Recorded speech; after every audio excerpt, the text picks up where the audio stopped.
figure out when I look at the situation, I see you, your best friend, you and your fiance. I'm like, well, who is, like, what's the difference? Like, what's the difference? Like, are you affectionate with your, or is she one of the people you touch, like, talking to, kind of touch on the shoulder? Is she somebody who you'll hug when you see him, a long hug? How long is the hug? You know what I'm saying? It's just like, you know what? That is too confusing to other people.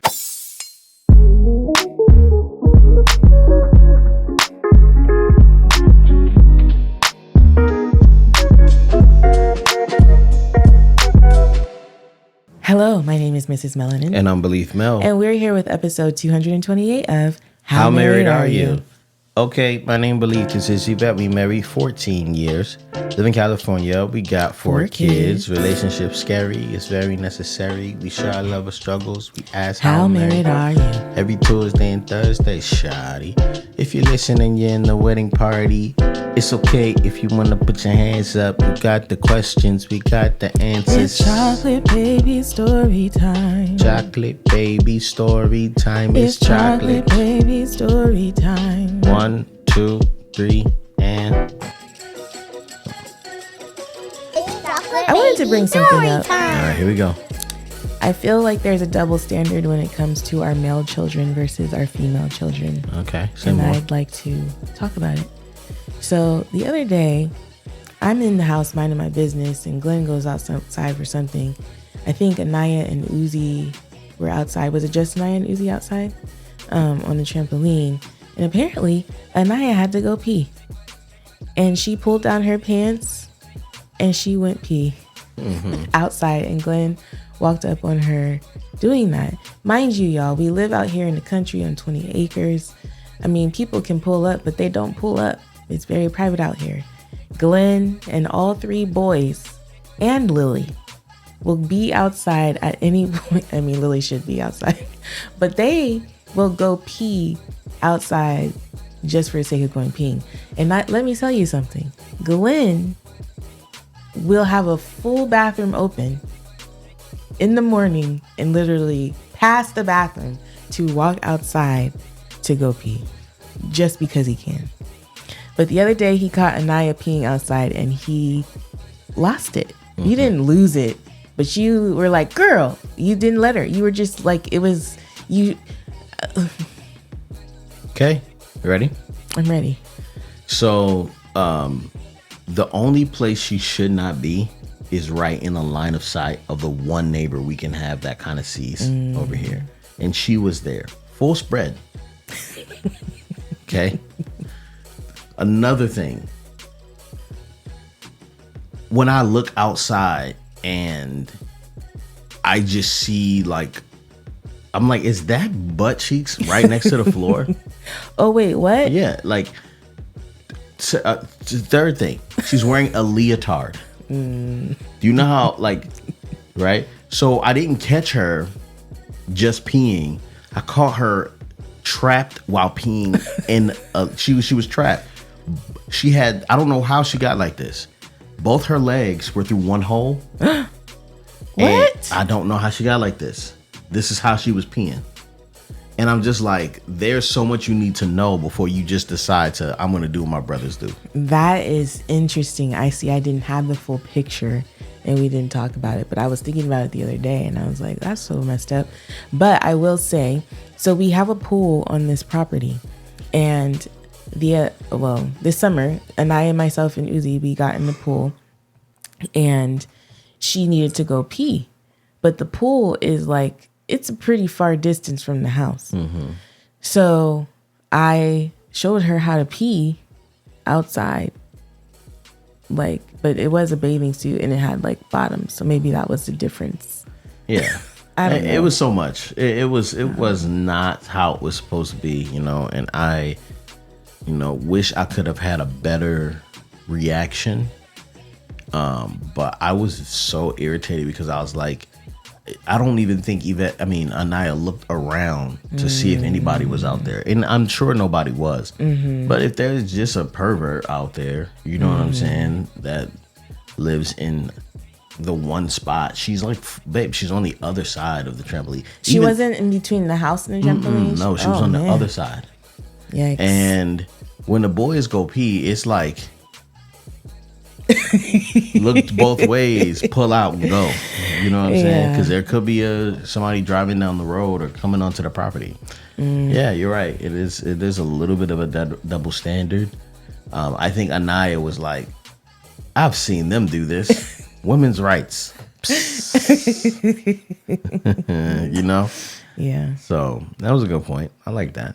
Okay. I can work on my response for sure. I think we should follow up with that. Tell her all the things that were not a good case scenario for that, so she can be mindful moving forward.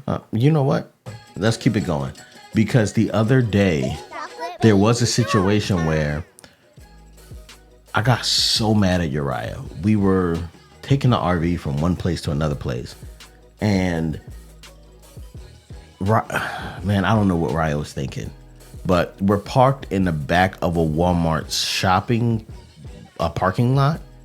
The back of, like, the end of the parking lot is up against a busy 6-lane road.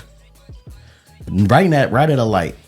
So if you can imagine, I had to go pee so bad, and there was something wrong with the toilet on the RV or something. Dude runs and just turns around and faces all the cars and pulls out his joint. And I started screaming. Oh my goodness. Way worse than I was screaming at Anaya. He was like, I just really had to go.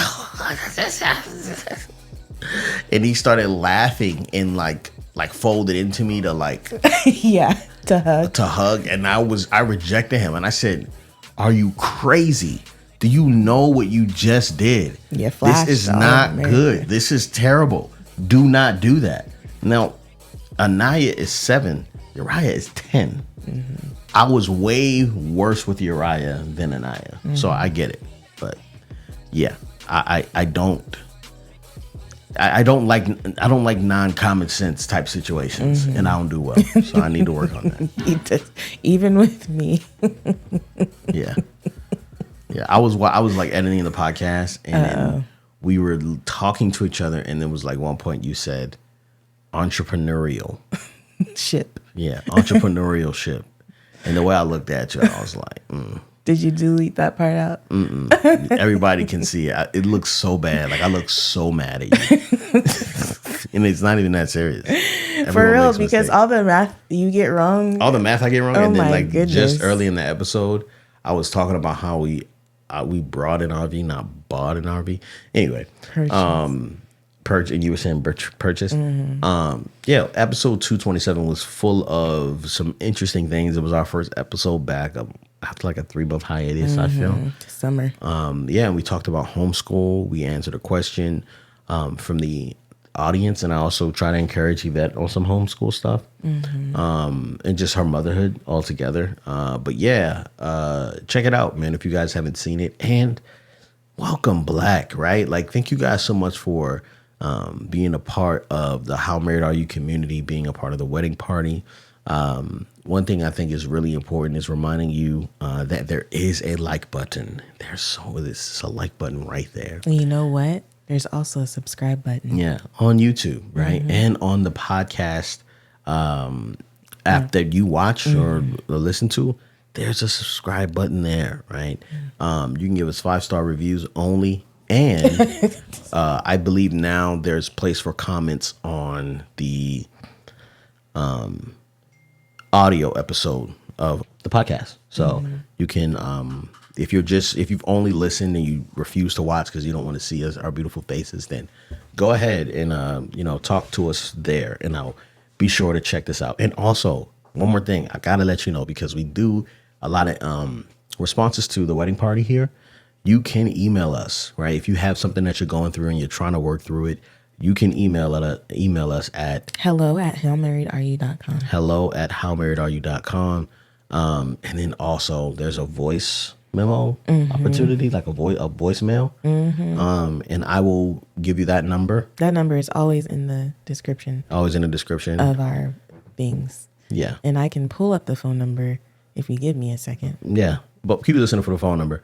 But yeah, I did want to just remind you guys that there is a a way for you guys to get in touch with us. And I'm really hoping that this next season of life is going to allow us to be a lot more consistent. As you can see, we're a little bit tired today. It is 7 a.m. Yvette's been up since 5, probably. I went to sleep at 4, so. So you can leave us a voicemail at 727-619-4629. Again, that's 727-619-4629. I really hope that's an updated number. And if that doesn't work, you could do like people have done in the past and just send us a audio recording of whatever you want to tell us. Just make sure you have the one thing I will say is if you do send in a voicemail or an audio recording is to let us know if we need to distort your voice at all. Yeah, that's fun. So Glen's like, let us know if we need to distort your voice or what you want us to bleep out after you've recorded it. I want you to be able to speak freely, but also be like, don't put that name there. And so, thank you so much for that. We are looking forward to continuing with our conversation today. All right. So speaking of voicemails, we didn't necessarily get a voicemail, but we did get a audio recording. So it is very lengthy. At the end of it, Glen will do his thing where he does a little synopsis. So if you want to skip ahead 7 minutes, go ahead and do that. Yeah, to the next chapter. Well, what's good? BELEAF and Mrs. Melanin, man. So I started listening to you guys in 2023, and it's taken me a little bit of time, but I'm finally caught all the way up, man. Like, I just finished episode 225. So I wanted to send you guys this message. 1, because I actually would like your advice or at least your thoughts on the matter. But 2, you guys said you wanted the groomsmen to start tapping in a little bit more. So just letting you know we actually are out here. You feel me? This is a lot of information I'm going to throw at you guys. I'm going to try and give you guys as much context as possible without making this message too lengthy. But I do apologize in advance because I know it is going to be pretty long, okay? So to start off, I am currently 26, originally from Baltimore, Maryland. Shout out to Glen because I know you're from that area too, dog, you know? My fiance, she'll be turning 23 in about a month, depending on when you guys get this message, okay? She's finishing up grad school, getting her master's and blah, blah, blah. And I actually just went back to school to get my second degree. 2 months ago, my fiance gave me an ultimatum to pretty much choose between her and my best friend, who is a female, okay? So a little bit of context for my best friend. Me and her met in the middle of my junior year of high school because that's when my family had moved from Baltimore. And because we were both, 2 black kids in a predominantly white school, and because she was in a very similar situation where she just moved from out of state the semester before, we clicked, you feel me? And we eventually grew closer and became best friends. Ended up going to the same college together, spent a lot of time together. But after sophomore year, she ended up dropping out and joining the Air Force. And since then, we have not lived in the same state, which was, I want to say, like 6 years ago. But we still keep in touch. We don't talk as often, but, we both give each other advice, are just really good friends, like relate to each other. She knew my mother before she had passed in 2020, and my mom loved her. She's been around family. Like, she's really like a cousin or a sister. Like, that's fam, Like, even though, your cousins ain't really your cousins all the time, it's like that. So there's never been anything romantic or sexual between us. Like, we've actually been friends through multiple relationships. Like, she's been with multiple guys, I've been with multiple girls, and she's actually in a 2.5-year relationship with a guy that she really likes. So it's no type of threat there, if that makes sense.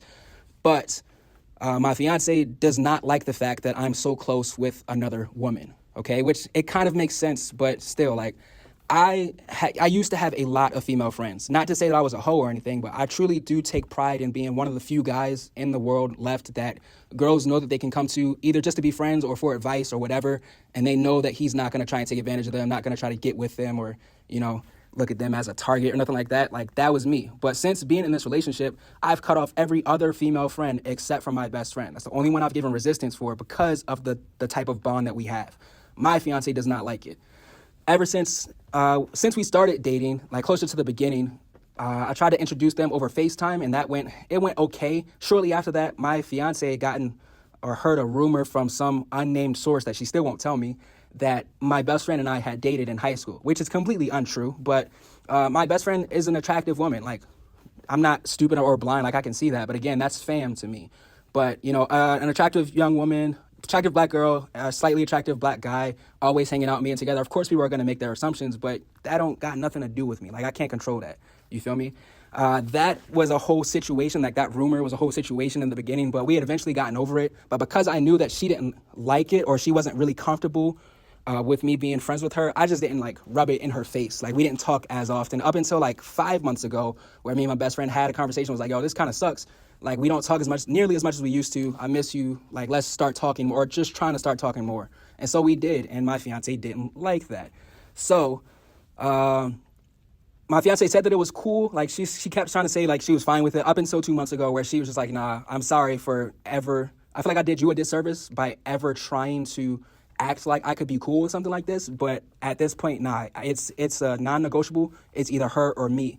And I'm like, dog, daggone, bro. So again, I told you me and my best friend have been friends for a long time through multiple relationships. And we had always had the agreement that if we ever had a partner to do something like this, like make us choose between one or the other, that we would choose us as friends. Because again, me and my best friend have been friends for 10 years and me and my fiance have only known each other for 3, right? And I know that marriage is different. I know that. I know that your wife is supposed to come before any and everybody. You know, her feelings supposed to matter more outside of your own, you know, in some obvious situations. But certain type of friendships, you just don't throw away, man. Like, you really don't. And so I'm trying to wrestle with the fact, because, again, this was 2 months ago, I actually did stop talking to my best friend. And we had a conversation about it. Pretty much said that if, you know, whatever you got to do, if you feel like this is actually going to help your relationship, you feel like this is what you need to do, then, hey, it is what it is. And since then, she hasn't been bitter. Like, I'm an aspiring YouTuber, and she still comments on and likes my videos or likes my posts. So a couple of days ago, which is the only reason I'm talking about it again now, she had swiped up on my story or no, she didn't even swipe up. I think she just like liked it or something. And so I showed my fiance, and then that led to a whole nother conversation. She was like, if this is still bothering you that much, if, you know, this is still hurting you so much, I'm almost considering like, you know, going back on it, but she's still not fully there. Okay. More context. I know this is a long message. I'm sorry. More context from my fiance. She's always been raised under the thought that you never let another woman around your man, ever. Like, even if it's family, and especially if it's a stranger, right? In which I understand that, but bro, how long are you gonna let other people's traumas inform how you let us live? You feel me? Like, this is not only affecting you. You causing me to throw away or betray my best friend is hurting me. Like, why do you want me to throw away this source of life and love in my life? And I'm stuck on the thought that, like, yo, my wife would never make me do this. Like, the woman that I'm supposed to marry wouldn't make me do this. You feel me? So yeah, man, I don't know. I just want to get your guys' thoughts on it. I, again, apologize. This is such a long message. I'm going to include in this email links to my Instagram, my fiance's, and my best friend, just so you can see us. I know that you guys like to actually see who's talking to you. But yeah, man, I love you guys so much. Get back to me as soon as possible. I know that you guys haven't posted in a while, but, you know, whenever you can. I appreciate you guys. I will say we are only a couple weeks late to this email, so look at us. Wow. That's a lot. That was so much. I feel like I should guide him. Go ahead and recap. Okay, so basically, we have a young man in a situation where he has a fiance and a best friend. And he and his best friend have been through really tough times together. They've been friends for over 10 years. And, you know, she was there for him when his mom passed. Really good people. A solid confidant that he's always, you know, had by his side. They even made a promise to each other that if someone was to make them choose between them being friends and a, like, you know, romantic relationship, that they would choose their friendship, because their friendship wasn't a threat to whatever romantic relationship they were in. The fiance, on the other hand, has had some issues with trusting other women around her partner. She has a rule that she's decided that, I don't know where this comes from, but it seems like it may come from a trauma response, that you don't let your family members around your man, and you definitely don't let any other women around your man, like female family members around your man or any other women. And so my guy's just kind of torn, you know what I mean? He wants to, he doesn't want to threaten the relationship, but also he has this friendship that really means a lot to him, and he's trying to honor that relationship. And so with all that information now, he is trying to figure out, like, is it okay for him to have this relationship, I'm assuming. And we have experience on this. I think we have really good experience and insight on this matter. So are you ready to come back on? Oh, you're about to eat something? Yeah. So you gave a recap. Sorry, go ahead. I said, yeah. So you gave a recap? Yeah, I think I did a good job. Let me know if I did a good job with that recap or if I need to do better. Did you add your 2 cents or you just gave I didn't a add my recap? 2 cents. It's just a recap. Okay. Okay, so all right, so let's see. My thoughts is I would say that I had when I first, so I had a best friend, and she's still a friend of mine now. I had a best friend in high school that literally was one of the voices that kept me alive when I was going through a really tough suicidal season. You know what I'm saying? Suicidal ideation is kind of like a thorn in my side. You know what I mean? When it comes, and I'm saying this, during Suicide Awareness Month. You got a lot going on over there. I didn't know that was going to happen. You sound like sound effects for a Lunchable. So, if you are someone who is having those thoughts and those feelings, I just want to remind you to give tomorrow a chance and tap in with your people. And if you have people in your life that you feel are strong and will be fine, and you can always lean on, tap in with them, because it's usually those people who struggle the most. So I say that. And then I also just want to say this friend was really dear to me. You know what I mean? Like, we get off the phone and tell each other, like, hey, I love you. You know what I'm saying? Like, every time we get off the phone. You know what I mean? And then I got into this relationship with Yvette. And I'm telling you, me and this girl have been friends since, I guess it was 10 years. Because I guess I met her when I was going into high school. And we got together. I was 24. I was 25 when we got married, right? Mm-hmm. Yeah. So it was about over 10 years. We've been really close. So it was 14 to 24, and I knew that I wanted to marry Yvette, right? And I just was like, okay. I was reading a lot of books, and there were a lot of potentially toxic books that are very legalistic. But I think one of the books was I was talking about marriage, because I really want to be married real bad. I can't remember what book it was, but I remember it challenging me pursuing somebody and then entertaining other women. You know what I'm saying? And for me, I didn't want an ounce of confusion in Yvette's mind that would suggest to her that she wasn't my main focus. I was, and still am, but I was very committed to the concept of marriage and what it was going to cost me. I didn't want to kiss this woman because I knew it would push us into a sexually frustrated state, which would leave us both blind. I didn't want any other women to be around, so she would have the thought that, man, this girl really wants to be with you. You know what I mean? Because she's the only one I wanted. I even put boundaries up with my mom. You know what I'm saying? To be like, listen, this is who I'm going to focus on. This is the one woman that I'm going to listen to over everybody else. And Yvette was looking at me like I was crazy. She was well, I'm sorry. I don't want to speak for you. I was. Oh, yeah. But how did you feel about it? What did you feel? I was like, you don't have to do all that. That's so unnecessary. And he was so like, nope, I'm cutting him off. Yeah, and I cut these people off.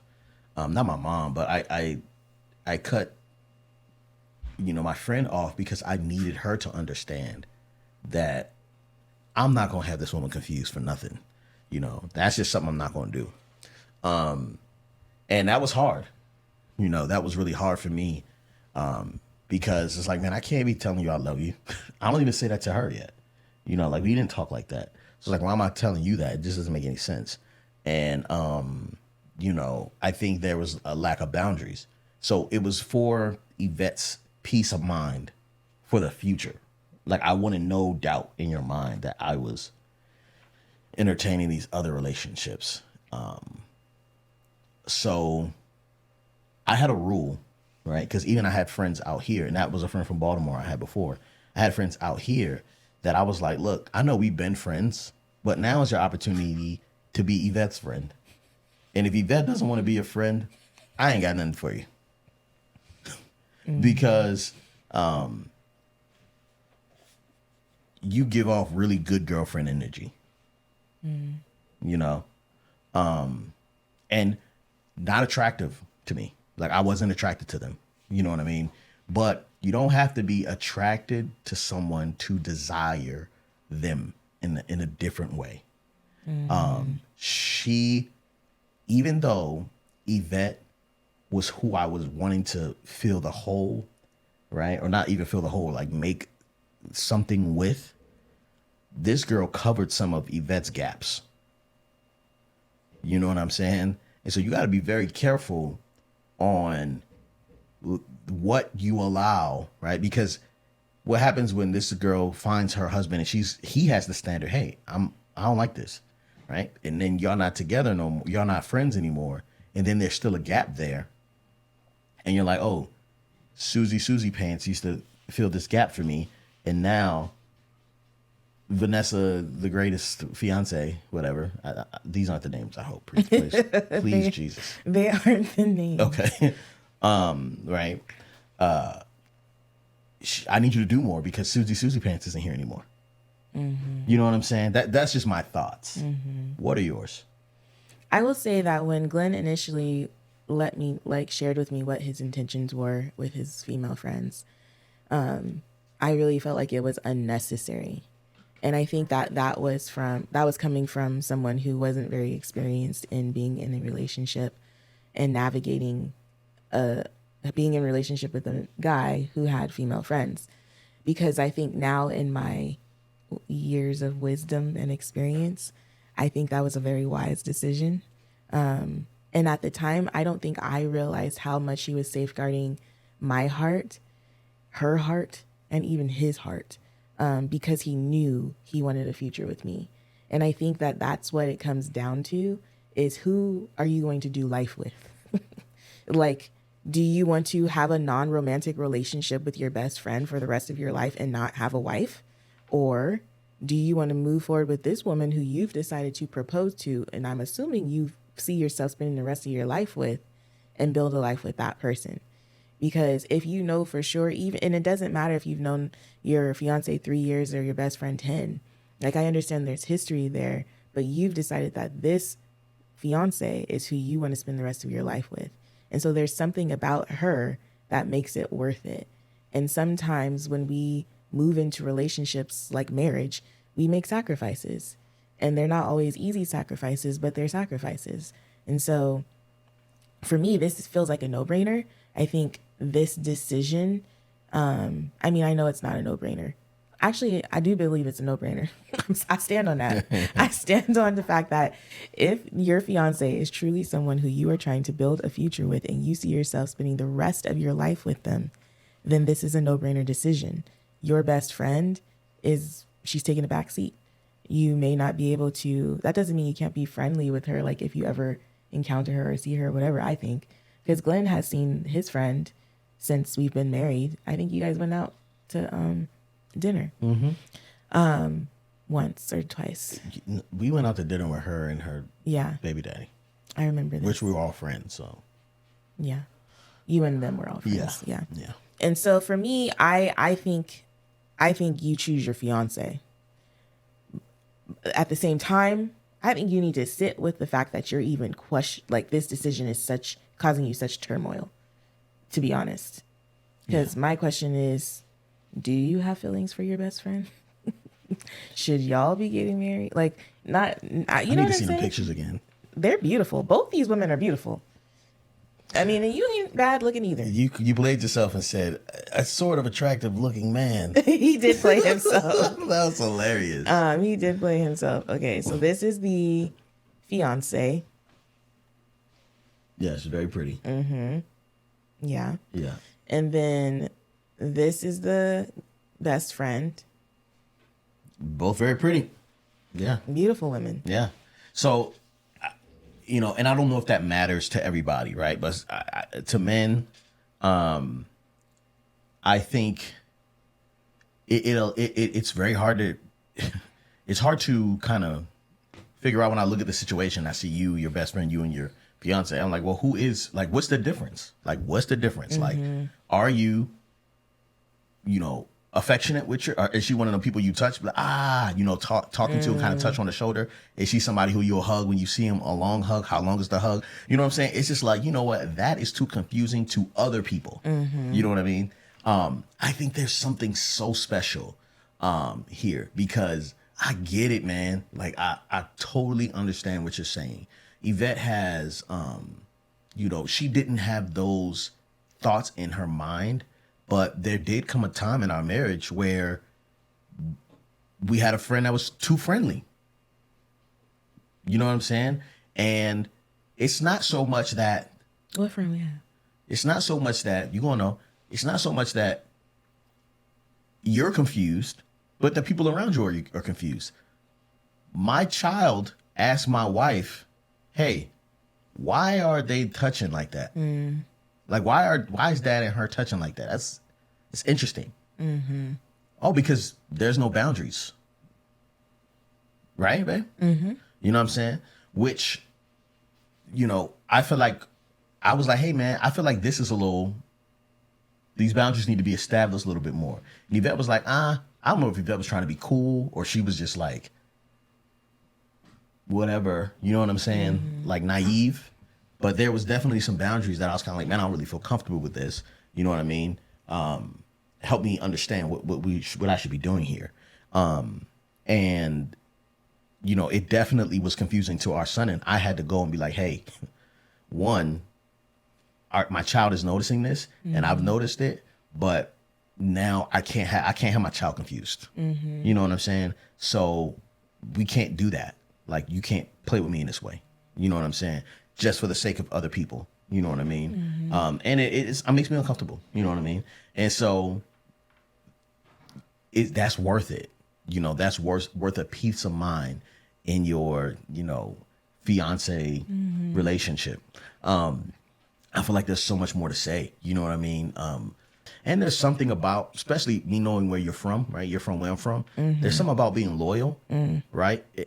It's different. You know what I'm saying? You don't want your day ones to look at you like you sold them out or you got this and now is, you know what I'm saying? But that ain't got nothing to do with a covenant.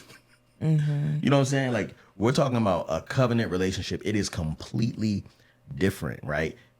Forsaking all others. That is right in the vows. Most people say that in their vows. Forsaking all others. She is all others. You know what I mean? And the craziest thing is, you may be right. This may be a part of a trauma response from your fiance that she's dealing with. I don't think he's saying it's her trauma response.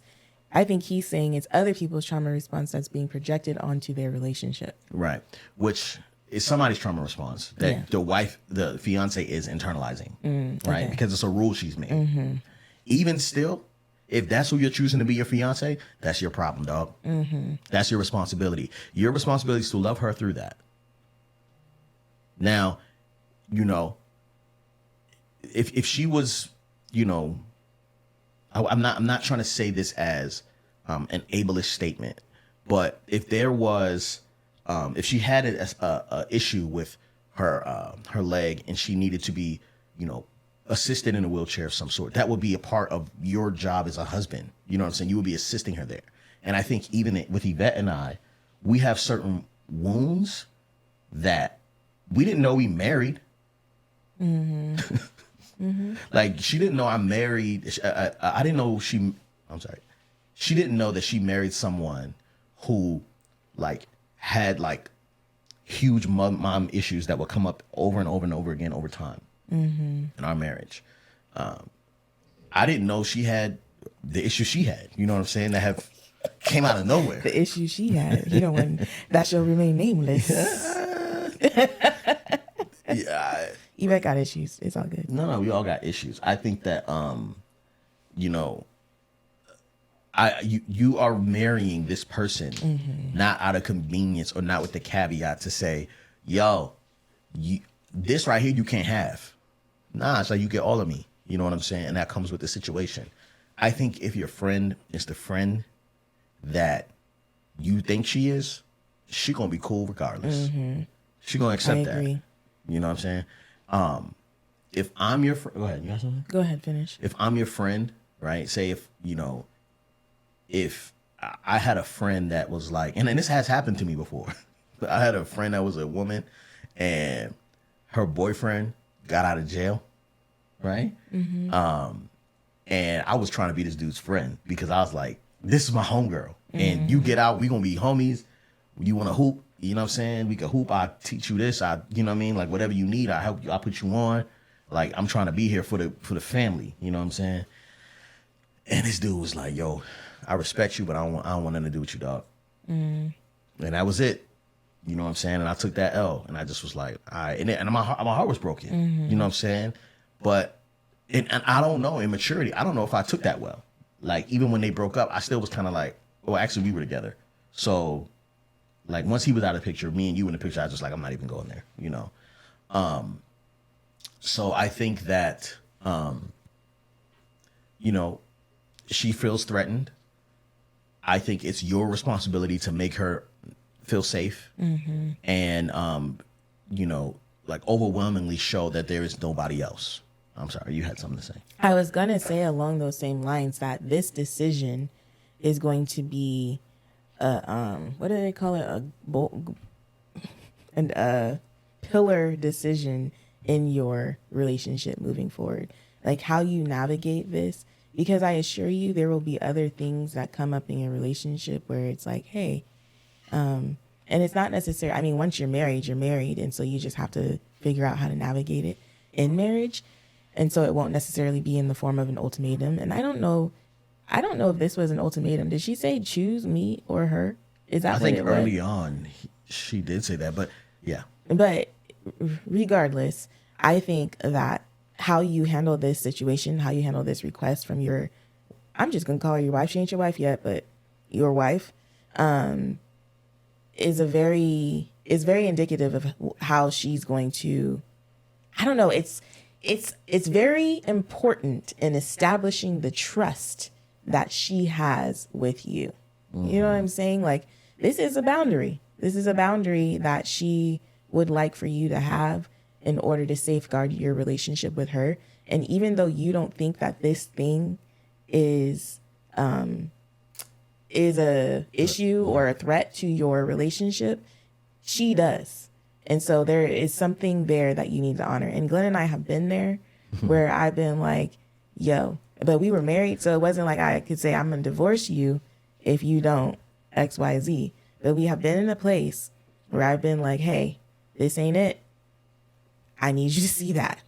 And he didn't see it. In fact, it wasn't until last week that he came back and said what I had been saying. Oh, my gosh. Lies. What? I mean, the relationship was concluded well before last week. But Lies. Baby, I said you were right a long time ago. You did? Last week, I said this is where it comes from. But I had already said that in a letter that I wrote you. You remember the letter that you threw away? Yeah. I said what you said last week in that letter, and I still have it on my computer if you want to pull a receipt. Yeah, I don't remember that. Oh, I'm going to pull it up. Well, that's not the point. I told you were right a long time ago. I did. Okay. I just didn't know why. Yeah. No, we're not going to rehash that right now. But what I'm saying is... Everybody got some old stuff they want to bring up. Receipts. You're the one with all the receipts. Miss, I don't have receipts. I don't keep receipts. No, that was a huge thing in our marriage. Like, that was a really big thing. And I was like, I'm so sorry, but I cannot coexist with this person. Okay. So you need to figure it out, sir. You don't always bring it back like a boomerang. Women be wanting us to read their mind, right? So she doesn't want to give you an ultimatum. She doesn't want that. She wants you to choose her. And there not to be a question about who you want to be around. That's all that is. The fact that it's a question for you makes her feel like she has to say that, but she doesn't want to do that. She wants to be secure. Even if you know you're right and she has nothing to fear, unfortunately, the truth is it's better for you to be right and like understanding that she doesn't have the like peace of mind and like freedom to like pursue, to allow you to pursue this, and 10 years later be like, you know what? You were right. I shouldn't have pushed that person out of your life because I realized that they weren't a threat to me. You know what I'm saying? It's better for her to come back and apologize and say it later, right? Than you to just be like, look, you're wrong. You know what I mean? Because, man, it's so hard to explain this, and it's so hard to say this, but you know, you're given the grace. You're supposed to have the grace. You have it? I have it. You found on point? Oh no, I got it. I'm gonna have to read it, but I want to listen to what you're saying. Like you're gonna like, so if Yvette is like, yo, like she loves me through my issue, right? So some areas I'm blind in, and some areas Yvette is blind in, right? Yvette, you know, has been blind to some things, right? Where it's kind of like, all right, this seems like common sense to me, but because she's blind, unfortunately, I'm blind. Because we can't, she can't see what I can see, and we're both blind, and I'm gonna have to wait till she can see before we can move forward here. I can't force her to get it. I don't know if we're both blind. I just think the relationship as a whole has a blind spot. You know, you don't have, because it's like, if I can see, let's just pretend that we are a set of eyes. You are this eye and I'm this eye, and this eye is closed. So I can't see a lot of, like, right here, I can't see on. You know what I'm saying? So it's not that you are blind too. It's just there's a blind spot. Yeah, but if we are operating as one entity, then we are blind in one eye. We need an eye patch in this world. You know, truly, because there are things where like if you can't run, then we're slow right now. You know what I'm saying? Like there has been times where I'm kind of like, babe, I need you to get it. I need you to come on. I feel like this is a whole other podcast as well. What? Like relationships in marriage, just like, I don't even know. I feel like it could be a whole series. Yeah. Because there will be relationships that your wife has that you don't think she should have, because it's like, what do they say? The 5 closest people to you. What is that saying about the Your 5 net worth or something like that? I don't know, but we have to be, especially in marriage, we have to be mindful and intentional about who are our people. And because it does begin to impact how we show up in our marriage. And I think that that's something that Glen is basically speaking to. And sometimes we don't realize it until it's too late, or until the damage has been done significantly that has to be worked through. Yeah, and the repair is crazy. The repair is intense. And the thing is, too, I think that's so interesting about what your fiance is asking you to do. You're leading. So if you don't do it when it's her turn, and she needs to put some boundaries up, she's gonna be like, well, what about? She's gonna be just as slow as you. Susie pants. What happened? You know what I'm saying? I really value this relationship. It's just a coworker. Yeah. It's not that serious. You know what I'm saying? Yeah. And you're gonna be like, wait a minute, we already did this. It happened with us. You know what I'm saying? Hey, we already talked about this. Remember when I did this? And but it took you long, and let me figure it out. I haven't been in this position before. It's different. Yeah. You know, so. Yeah. But I do think that there are some non-negotiables that should be considered when nurturing certain relationships while married, if that makes sense. Yeah, and that's when you have rules. Yeah. So I feel like that is a conversation that needs to happen. But not on this episode. Yeah, and I think, too, somebody left a comment in our last video, and they were like, you know, why do you say relationships are scary? It makes it sound negative. Like, relationships are scary because of social media. They're not scary. And they are. They are scary. It is so hard to give yourself. There's a lot of vulnerability. A lot of vulnerability. Some people really don't even know what they're asking to be involved with when you say, I do. Or, you don't even know. Truly. Yeah. Like, I feel like I didn't know Yvette at the altar. Like, I had some ideas, and she was who she was, but the Yvette that I've become and the Yvette that I've gotten to know in the last 14 years is not the same Yvette that he married. And I feel like that too is something, we say that all the time, like, who you marry is not who you end up with. Right. And so I think that is something to be very mindful of moving forward. Like, she may not always be as insecure, but right now she needs to feel secure in your love for her. Yeah. And this decision will really help to solidify that security in this season. And who knows what comes down the road. Maybe your best friend gets married and you all become friends. Like, who knows what happens. But now she needs to feel secure moving into this relationship. And I think that if you really want this woman like you say you want her, it should be a no-brainer decision. We have to move on, babe. How married are you? No, I want to ask you first. I went first last time. How married are you? Did you? Yeah. How married am I? I have a list. Hold on. This morning, well, I don't know if that counts. Oh, something happened last night. That was funny. So last night, Glen was like, there was a bowl of spaghetti out, and he thought one of the boys left the bowl of spaghetti out, and I could tell he was prepared to fuss, but I was like, oh, babe, that was me, type thing, right? And then I go in the kitchen, and I'm doing all my things, and yada, yada, yada, and Glen had left out the bitchin' sauce. And I was like, should I call him over here, or should I just let it be? And so I'm so married that I was prepared to put it away. However, he ended up coming back into the kitchen. He ended up coming back into the kitchen because Anaya needed some medicine before bed. And he saw that he had left the stuff out and he put it away. And it was such a sweet thing to see. And so I'm so married that I didn't call you into the kitchen to put it away and that I was prepared to put it away. And I'm so married that I appreciate the fact that you put it away. Like, you saw that and you put it away. And I was like, that's just how married he is, really. But I'm married too. Yeah. That's a good one. How married are you, my love? I'm so married. This is an old one, but it makes sense. So, man, this was maybe 2 months ago. I bought the kids a trampoline, and I'm like, hey, we're gonna put this together as a team. Me and the boys, we're gonna do this as a project. And I don't know if you guys have ever had to put together a trampoline, a 16-foot one. It is not it's one of the worst things, right? Just one of the worst projects you're gonna do, because especially if you're doing it on an uneven surface, like that is like the main thing. And you're not even supposed to have a trampoline on an uneven surface, but we live in like this farm thing, and the ground was hard, and I was just like, whatever. So I'm trying to put this thing together, and it is falling apart. And I allow the boys to help me, but then it kept falling apart, and I'm like, it shouldn't be falling apart with you here.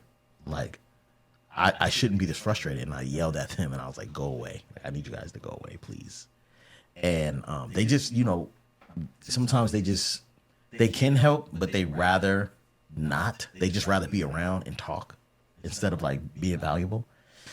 But I put that thing together my entire self. Halfway through the process, the dog, like, was trying to look for a mouse or some type of animal and ended up cutting her wrists, whatever part of this on the dog is right here. And I had to take her to the hospital to get surgery that same day. And that was a lot of movement. Baby story time. No, it was going on. Whoa, the trampoline has relieved. How married are you? I put together the trampoline so they aren't always in your face asking you to do something. They just go on a trampoline. I don't know what you're talking about. Yo, see, the thing is, you're laughing, but you don't even know how hard that was for me to do. Stop. You don't know how hard it was for me to do, one. And two, like, it really is for, don't try to kiss me. Look, it really is for them, but it's for you too. Like, they out of your hair. It's a great time consuming thing to do.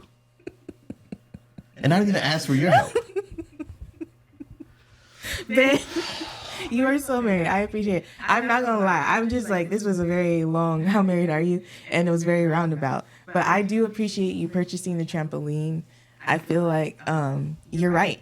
It's very nice because even now in the mornings, they aren't necessarily like right up on me. They're like, I'm gonna go jump in the trampoline or whatever. It is a good time consuming thing.